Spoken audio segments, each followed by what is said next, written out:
Do not forget to like the video. Share your thoughts in comments. And subscribe to stay updates with our latest stories. I am Lily. If someone had told me that one decision would change my life forever, I would have laughed. We make choices every day: what to eat, what to wear, what to say. Some matter. Some don't.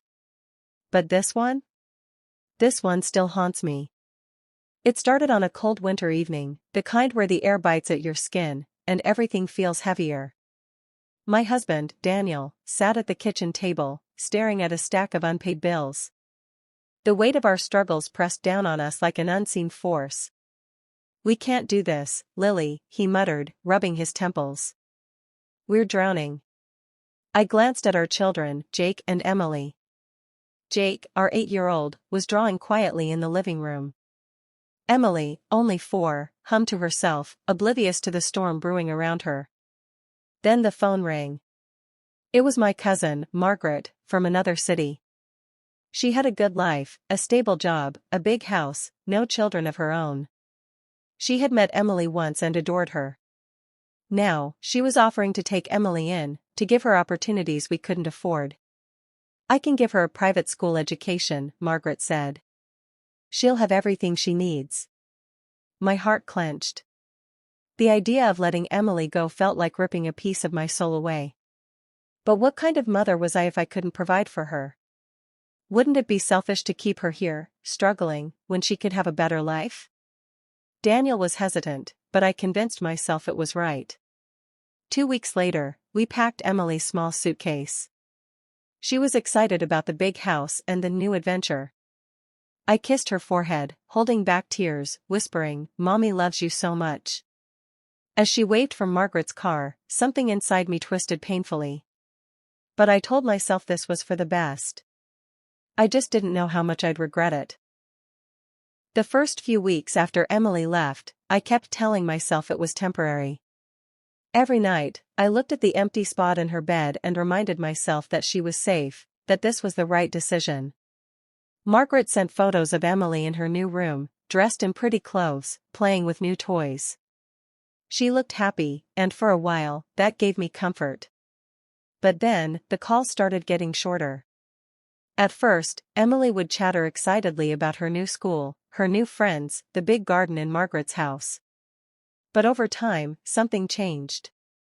"I miss you, Mommy," she whispered one night. My throat tightened. "I miss you too, baby. But are you happy?" A pause. "Yes, but I want to come home." That night, I cried myself to sleep. I wanted to tell her to pack her bags, that I would come right away, but I convinced myself she just needed time to adjust. Then Margaret stopped sending pictures. Weeks turned into months. Every time I called, Margaret's tone became more clipped. "She's doing fine, Lily.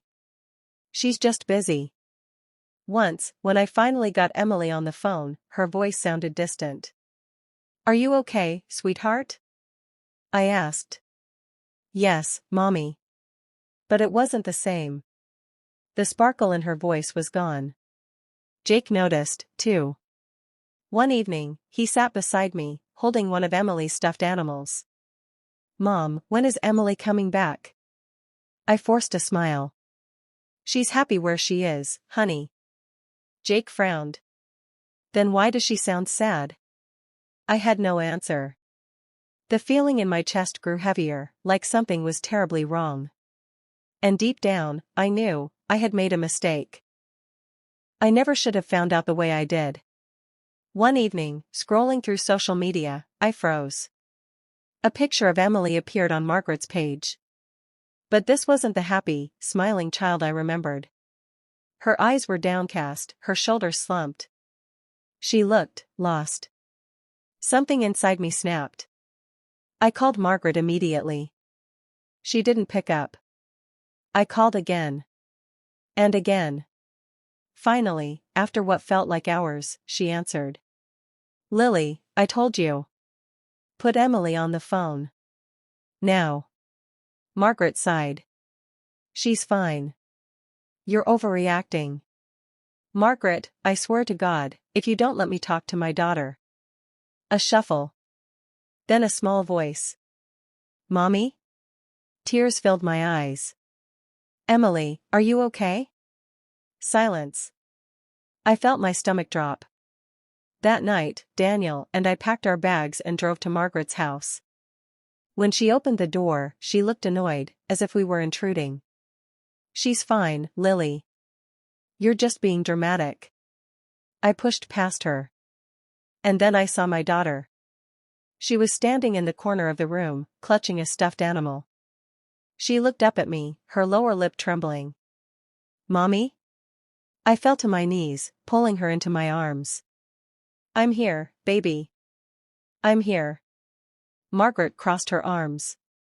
You can't just take her back. You made your choice. I turned to face her, fury burning in my chest. She is my daughter. And in that moment, I realized I had almost lost her. I had to fix this. Bringing Emily home was supposed to fix everything. But it didn't. She was different. She barely spoke. She flinched when I reached for her. The bright, giggling child I had once known was gone. At night, I heard her crying in her room. Jake tried to help, bringing her toys, making silly faces, but she wouldn't laugh. She barely looked at him. One evening, as I tucked her into bed, I whispered, I love you, baby. She turned away. Then why did you send me away? My heart shattered. I had no answer that would make this better. No apology big enough to undo the damage. So, I did the only thing I could. I stayed. I held her when she let me. I gave her space when she needed it. I told her every single day that she was loved. And slowly, ever so slowly, she began to believe it. It wasn't the same. It would never be the same. But one day, months later, as I helped her tie her shoes, she looked up at me and whispered, Mommy? Yes, sweetheart? She hesitated, then wrapped her arms around me. I love you too. A lump rose in my throat. I had made a terrible mistake. I had lost something I could never fully get back. But maybe, just maybe, love could build something new. Something different. Something that, despite everything, still had a chance to heal.